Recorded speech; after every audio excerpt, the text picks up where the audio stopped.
Hi, Ann Palumbo. Thank you so much for being here at the LMC Media Studio Center for the Sound Short Family Guide. And Ann, you are the chair of the science department for the the Rye Neck High School and Middle School. So thank you so much for being here and tell us a little bit more about your wonderful program for STEM. Okay, thanks for having us. We have a lot going on at Rye Neck Middle and High School in our STEM program. We have all the basics, our state requirements, and in addition to that, we have 6 AP advanced placement courses. Students can take a course during high school and get college credit. And in addition to that, we have 11 electives where students, can pursue their area of interest. What's unique about those is that they're often student driven. They will ask for, more courses in a particular area. And then we will do our best to develop courses in that particular area. So for example, our forensics has become so popular that next year we'll add another higher level forensics class. And those classes, go ahead. It's all under the STEM umbrella? It is, oh, yeah. Wow. And, and they intersect with art. So after chemistry, you can take art of chemistry. Physics can dovetail with engineering, and there are multiple levels of engineering. So because that's where student interests lie. So we have quite a bit.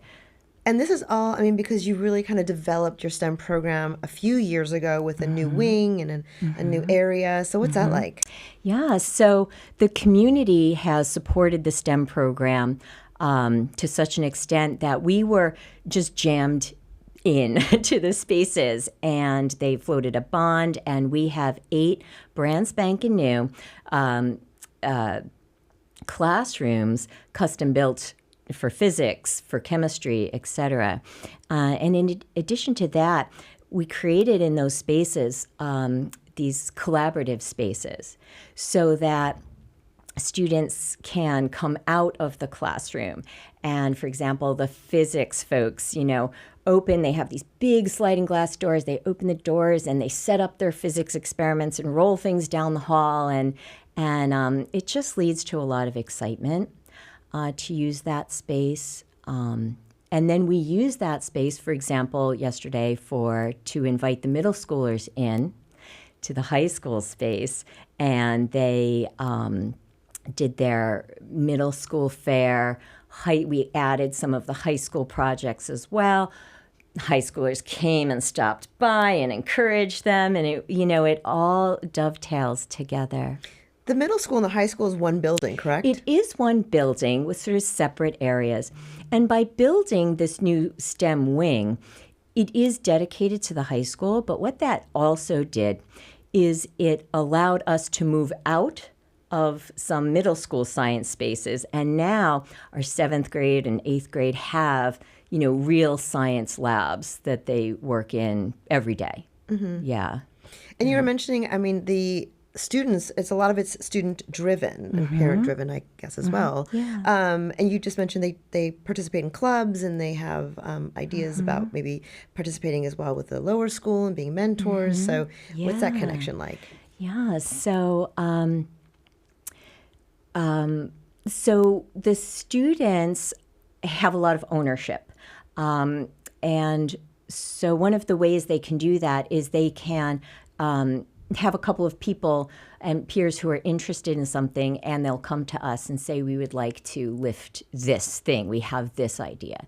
So 2 years ago, students came and said, we want to have this thing. We call it STEM board. They made up what it is, but their goal was to bring that sort of joy of doing science to the younger kids. And so some of the activities that we do is we use this new collaborative space.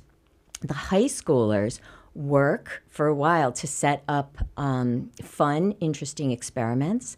Then they go to the elementary school, invite the elementary school kids, and the place is packed. And the high schoolers are demonstrating, explaining. They put on like a little show, and then you can walk around trying different experiments. And it's such a great event. And it was completely the students' idea. I all I do is follow their lead. Well, they have great ideas. Make it happen. So we can do that. Yeah. And they also were the judges for the elementary school science fair? Yes. That's fun. So we have, science fair at all of these different levels. Today, the elementary school, Effie Bellows, is having their science fair. So we took our Science Honor Society and research students and sent them down to the elementary school to be judges for the elementary level. And and we did that yesterday. Yesterday we had our middle school science fair. We did the same thing, different sets of students, but these high achieving, excited students are coming full circle. They've done their own science fairs. They have extensive experience and are coming back and being mentors and judges. And this program, is it all a volunteer? Like you get, is there electives, so you get to choose, or are they also mandated through the school?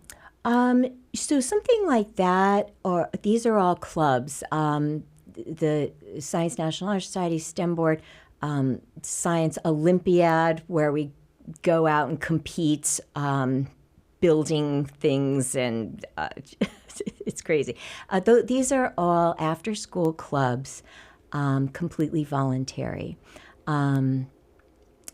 There are, of course, pieces of the program. They're pretty much mandatory. The state tells us we have to teach biology and some earth science, some chemistry, some physics. But then after that, the electives are just chosen. And what's so interesting is that at the high school level, we have about 500 students at the high school level, but we teach about 700 students, meaning that each year about half of them decide to take not only one science, but an extra as well, whether it's for a half credit, a funner, or something more intense. So they are packing their schedule with science. Well, it sounds like you're making it really fun and interesting. I hope so. That it's becoming more desirable for the students. So that's amazing. And this is all at the Rye Neck High School. All at Rye Neck High School. So thank you so much for being here, Anne. I really appreciate it. And informing us a little bit more about what you have going on there. Thanks so much for having us. Thank you. Appreciate it.